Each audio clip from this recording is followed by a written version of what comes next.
The No Fate channel, checking in with another episode of Dad's Snack Session. And today I'm diving into another flavor of this Quest Nutrition protein bar. And we're starting right now. We are going to skip the bumper. Why? Because I am super hungry and I want to dive into this bad boy. If you're not familiar with this series, the snack session is exactly what it sounds like. I go over a snack, a treat. Sometimes it's a protein bar. Sometimes it's a protein donut to give you an idea of something that you might be interested in, to have on hand, something that might be interesting to you in terms of taste, cost, or just for convenience. Today we have a protein bar, which is the main player when it comes to convenience.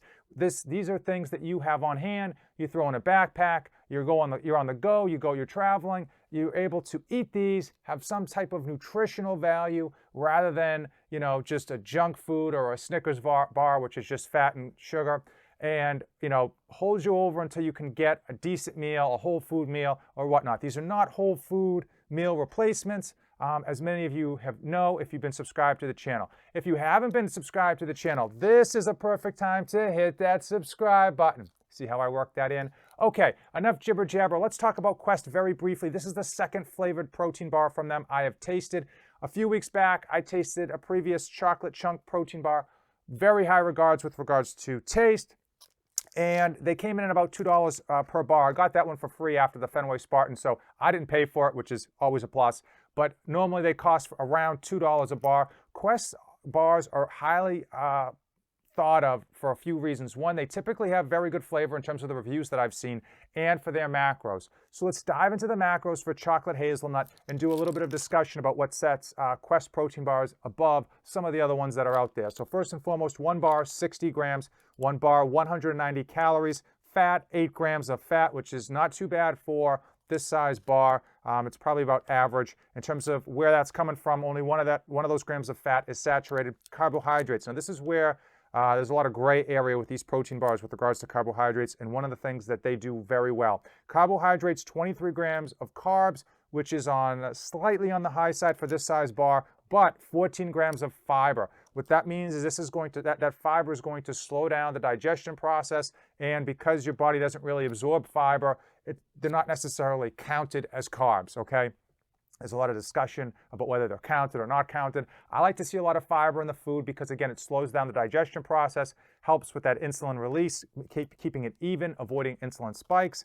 Overall, I think of it as a good thing. In terms of sugars, 1 gram of sugar, and then they've got 5 grams of what they call erythritol.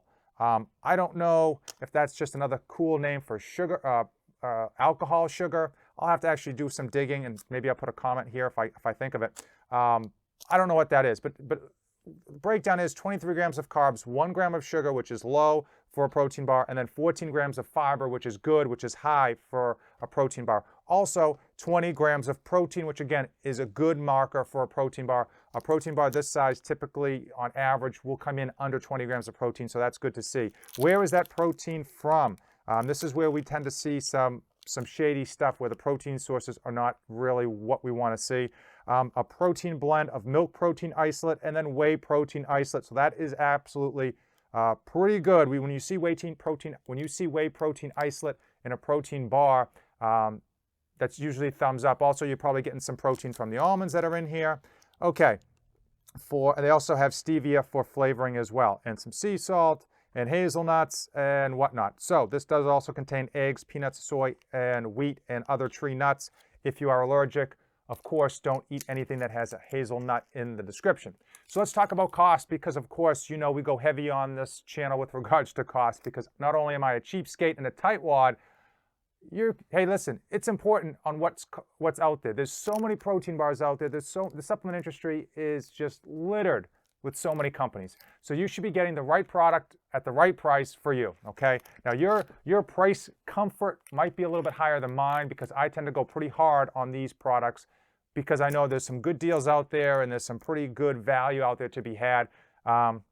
Normally these come in at $2 a bar. Because it was Black Friday, if you've been subscribed to this channel, Black Friday is my favorite holiday of the year. They had so many awesome sales on these things. I picked up a number of flavors. So normally they come in at $2 a bar. How much did I pay? I paid $13.50 for 12 bars. Yeah, you do the math. Just just over $1 a bar. A very good deal across the board for any protein bar when you get it to just over $1 a bar, let alone a high quality Quest protein bar. So let's get down to the eating. Boom. What's this protein bar look like? All right, so we got a decent sized protein bar. I mean, not massive, but by no means is this on the smaller side. We're seeing some chocolate in here. We're seeing some chunks of what I'm assuming are hazelnut. Now, how does it taste? Here we go.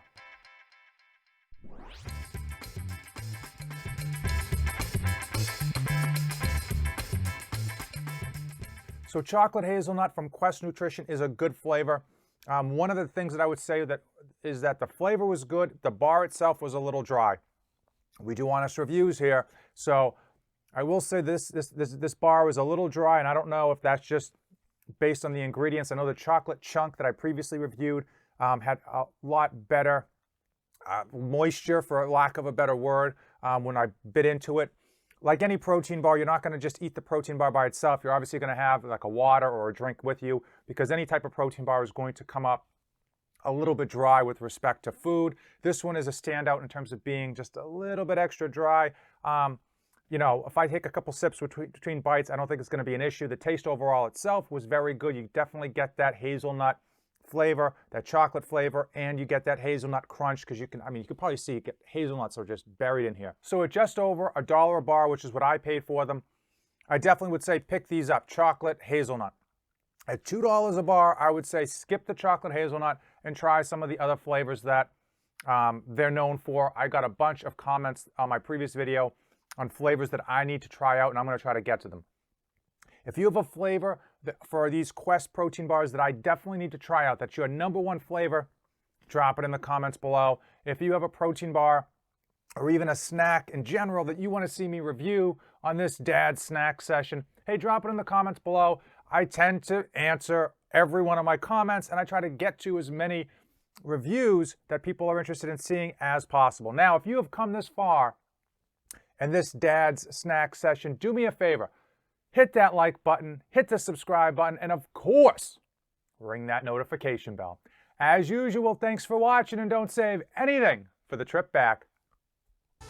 I am dedicated to helping you be a great parent to your children and still accomplish your own personal goals. I provide ideas and insights to help you save time, money, and your sanity. 3 things that are in short supply for every parent out there.